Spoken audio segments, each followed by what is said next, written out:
Okay, so let's go ahead and look at how we can do the difference of two proportions on our TI calculator. Very simple. We'll go to our stat menu. We'll go over to tests. And to do a difference of two proportions, it is a 2-prop, but it's not a test. It's a 2-prop interval. So it's a 2-prop z interval, which is b.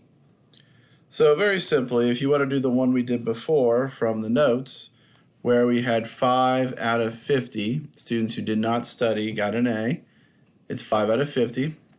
And we had 12 out of 60 who did study got an A.